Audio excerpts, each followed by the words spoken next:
Органик прямой отжим выращен здесь с любовью. Удит, поздравляем с Кутутайс. Беттештин мыкты оюнчу намынын биринчи суроо бүгүнкү беттеш боюнча кандай оюн өттү, кандай нюанстарды сен белгилейт элең?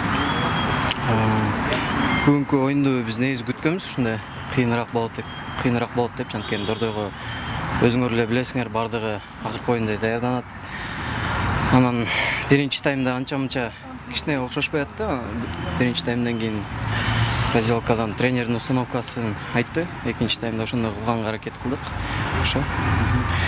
Быйылкы сезондо өткөн сезондо салыштырмалуу сенде көрүп өткүзүп атасың албетте. Результат бирок жалпы жөнүнөн сен быйылкы сезон сен үчүн кандай өтүп жатат? Кандай баа бере аласың өзүң оюнга?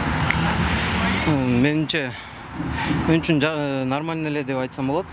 Өтө кыйын деле эмес, өтө жеңил деле эмес, орточо болуп атат да.